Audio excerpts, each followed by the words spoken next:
மிருகசீரிடம் 3-4 பாதங்களும், திருவாதிரை 4 பாதங்களும், புனர்பூசம் 1-2-3 பாதங்களும் அடங்கிய ராசி மிதுன ராசி.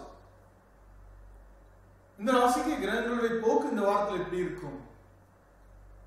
இந்த வாரத்தில் இன்னைக்கு 10ல் இருக்கு சந்திரன். தொழில் பற்றி அக்கறை அதிகரிக்க செய்யும்.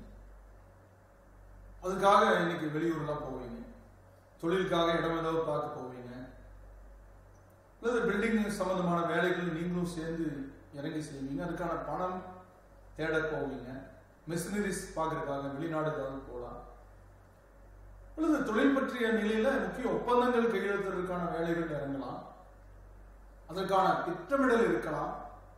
அப்படிப்பட்ட சூழல் இன்னைக்கு இருக்கும். நாளைக்கு செய்தொழில் மூலமாக லாபம் பெறக்கூடிய சந்தர்ப்பம், அல்லது இதை செஞ்சீங்கன்னா இவ்வளவு லாபம் வருங்கிறது கண்கூடா ஒருத்தங்க காட்டுவாங்க. அப்படிப்பட்ட நிலை கொடுக்கும் நாளை மறுநாள். அதன் பின் 2 நாட்கள் விரை செலவுகள் வரும், அது சுப செலவு.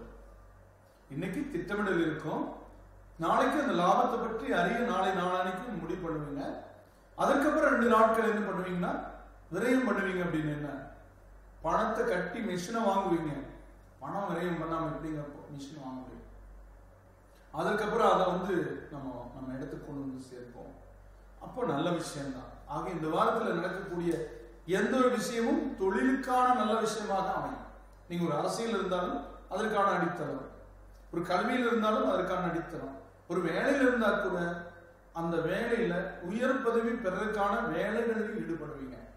இவரை போய் பார்த்து இது நடக்கும், இவரை போய் பார்த்து இது நடக்கும் அப்படிங்கிறது இன்னைக்கு இருக்கும். ஆக இந்த வாரம் உங்களுக்கு சிறப்புக்குரிய வாரமாக எடுத்துக்கலாம். அது தொழில் சம்பந்தமான விஷயங்களுக்காக.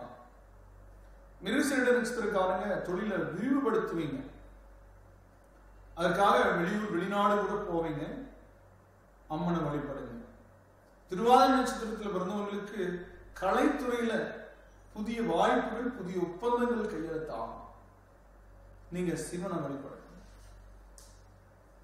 புனர்பூச நட்சத்திரத்தில் பிறந்தவங்களுக்கு பைரவர் வழிபாடு ஏற்றமான சூழலை கொடுக்கும் இந்த வாரத்தில். ஆனாலும் ஒரு விஷயம், 7க்கு வந்திருக்கக்கூடிய சனி, செவ்வாய் 6ல் தான் சனி இருக்கு, 7க்கு வந்திருக்கக்கூடிய செவ்வாய் இணையோட மட்டும் கொஞ்சம் முரண்பாட்டை கொண்டு வரணும். அதை கொஞ்சம் ரொம்ப அனுசரிச்சு கொண்டு போகணும்.